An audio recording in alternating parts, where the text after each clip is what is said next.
Benford's law is an observation about the frequency distribution of leading digits in many real-life sets of numerical data. It specifies that the first digits in a distribution of number will follow a natural pattern.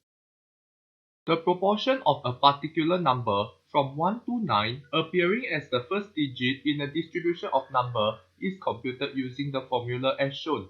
So for instance, the proportion of 1 appearing as the first digit in a distribution of number is around 30.1%. The proportion of 2 appearing as the first digit in a distribution of number is around 17.6%, and so on. This chart summarizes what the distribution is about.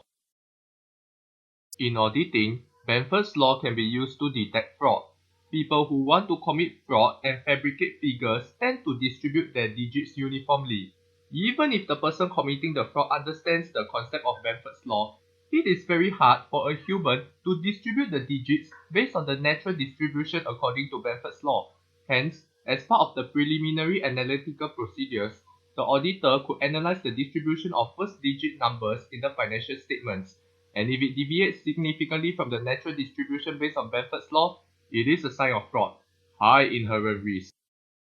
So let's illustrate how this works. Right here is a financial statement. So here we will compute what is the first digit for each number that appear in the financial statement.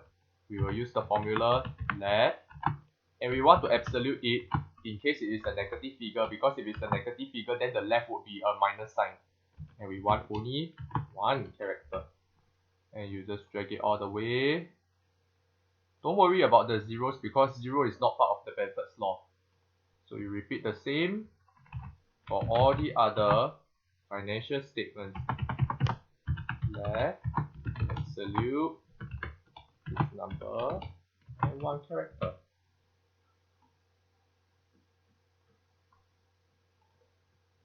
Statement of changes in equity. Let absolute.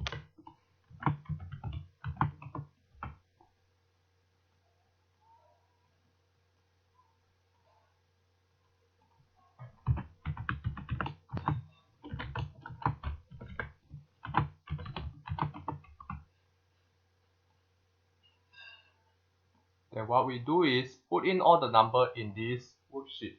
So for the statement of financial position, it would be all these numbers. Just shift them all into one place so that we can analyze it laterwards. And for income statement, the same thing. Put everything here. Statement of changes in equity. Put everything here. As well as the cash flow statement. Put all the numbers here.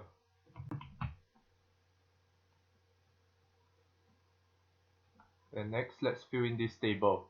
The proportion based on Benford's law will be based on the formula that we learned just now.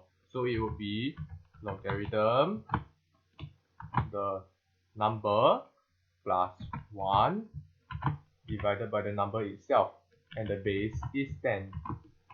So here we can see 30% chance that 1 will appear as the first digit, and so on. The actual frequency is computed by counting how many times the number appear. So we'll use COUNTIF. We'll select this whole thing as a range. Remember to lock the cell, and the criteria will be the number 1 here. And we just drag it here, and we just sum up everything here and change this back into a number. Then the expected frequency is computed by taking the proportion based on Benford law multiplied by the total. We will log the total, and we just drag it here. And to make sure we are correct, the sum of all expected frequencies should also be 64. Then to compute the chi-square probability, we will use the formula chi-square test right here, and we will select the actual range and the expected range. One more thing to note, this chi-square test will give us the probability that this distribution follows the Benford's law. We want the probability that this distribution doesn't follow the Benford's law. So we will take 1 minus away the result. And we can see there's a 34% chance that this distribution doesn't follow the Benford's law, which is a pretty low percentage. So I would say the risk of fraud for this distribution of number is pretty low.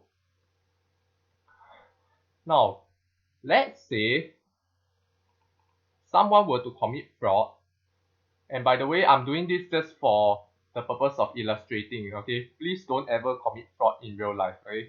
This is just an illustration. Let me make myself clear. So let's say, for instance, the borrowings, I decided to hide it. So I make it into 99 instead of 179. And I thought maybe let me increase the share capital balance so that the total assets equal the total liability and equity. On the outside, everything looks okay because you see the number balances. But if you were to do a Benford law analysis, then you'll realize, whoa, the chi-square probability jump up to 83%, which means there's an 83% probability that this distribution doesn't follow the Benford law. And of course it doesn't follow because I just changed the numbers. So you can see how the chi-square percentage changed when I make just one change. It is quite arbitrary as to whether the chi-square percentage is an alert for fraud, but generally, you can use the following guidelines. Most importantly, please remember that this is an assessment of the risk of fraud. It is not conclusive of whether fraud has happened, because we are basing the assumption that if the distribution deviates from the Benford's law distribution, it means the distribution is manipulated by someone, which may or may not be the case.